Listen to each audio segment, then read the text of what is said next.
नमस्कार, माझ्या माय क्रिएटिव्हिटी या चॅनलवर तुमचे सर्वांचे खूप खूप स्वागत आहे।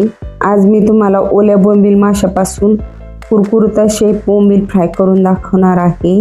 बोंबील मासा हा गिळगिळीत आणि ओलसर असतो आणि मासे कुरकुरीत होण्यासाठी कोरडे करून घ्यावे लागतात। तर ते मासे कसे कोरडे करायचे याची अगदी सोपी पद्धत मी तुम्हाला या व्हिडिओमध्ये दाखवणार आहे।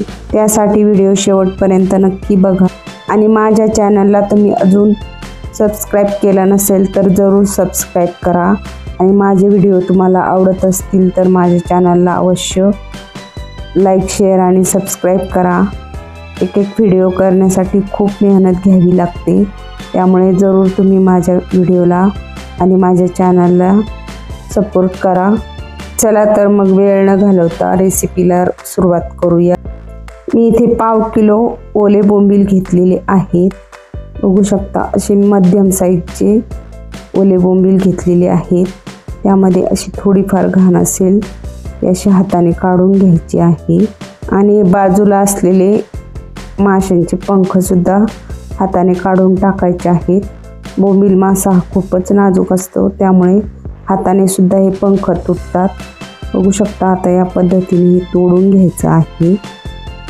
अशा पद्धतीने मासे व्यवस्थित स्वच्छ करून घ्यायचे आहेत आणि 2-3 पाण्याने स्वच्छ धुवून घ्यायचे आहेत।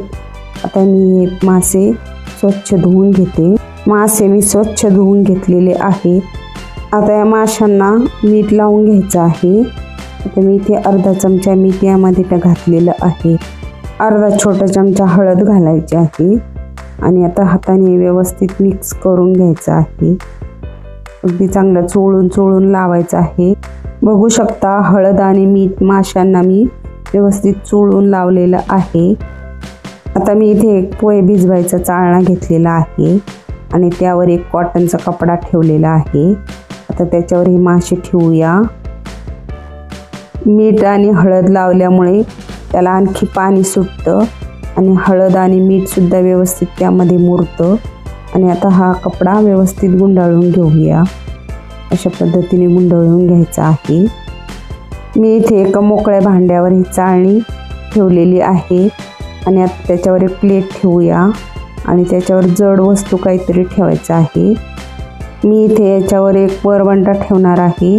तुम्ही तुमच्याकडे जी जड वस्तू असेल, वरवंटा, खलबत्ता किंवा एखादा जड डाळीचा वगैरे डब्बा तुम्ही यावर ठेवू शकता आणि अर्धा तास असंच ठेवायचं आहे। आणि आता अर्धा तास झालेला आहे।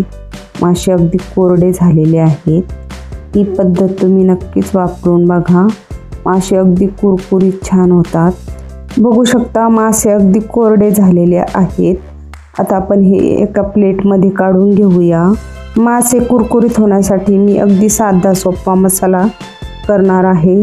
त्यासाठी मी इथे 3 चमचे बारीक रवा घेतलेला आहे आणि मी इथे कॉर्नफ्लोअर घेतलेला आहे।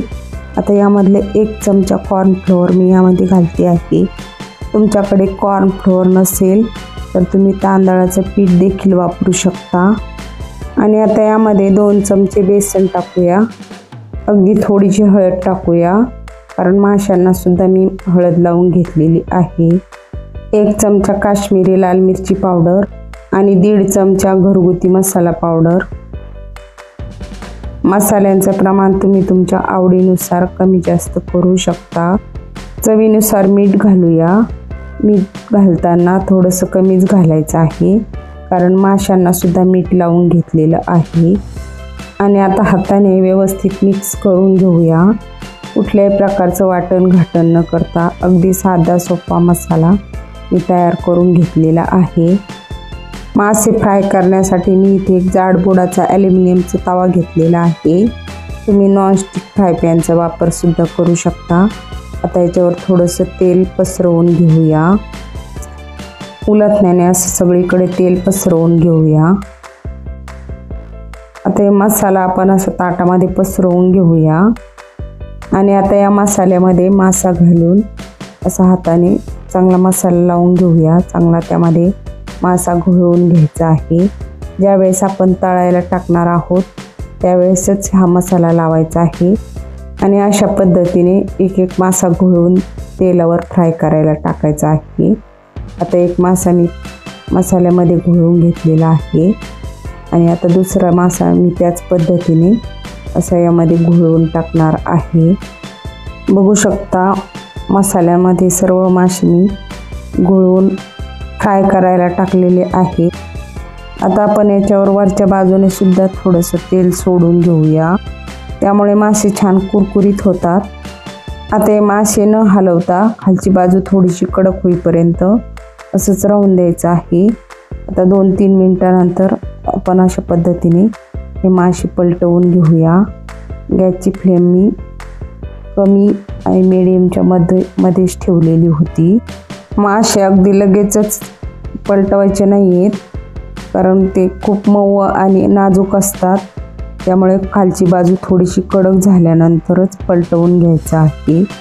आता या दुसऱ्या बाजूने सुद्धा 4 ते 5 मिनिट गॅसच्या लो फ्लेमवर चांगले कुरकुरीत होईपर्यंत फ्राय करून घ्यायचं आहे। आता परत एकदा 4-5 मिनिट झालेली आहेत। आता आपण मासे पुन्हा पलटवून घेऊया। बघू शकता अशा पद्धतीने अलगद पलटवून घ्यायचे आहेत आणि आता अशाच पद्धतीने गॅसच्या लो फ्लेमवर 4-5 मिनिटे या बाजूने आणि 4-5 मिनिटे दुसऱ्या बाजूने चांगले कुरकुरीत होईपर्यंत मासे फ्राय करून घ्यायचे आहेत। आता हे मासे 10-12 मिनिटात छान कुरकुरीत झालेले आहेत। आता आपण हे काढून घेऊया। बघू शकता, बघूनच तोंडाला पाणी सुटेल असा बोंबील फ्राय तयार झालेला आहे। आता गार्निशिंगसाठी याच्यावर थोडीशी कोथिंबीर घालूया, थोडेसे कांद्याच्या स्लाइस घालूया आणि वरून लिंबू ठेवूया। बघू शकता अगदी चमचमीत असा बोंबील फ्राय तयार झालेला आहे। करायला अगदी सोपा आणि खायला खूपच टेस्टी असा बोंबील फ्राय तुम्ही नक्कीच करून बघा।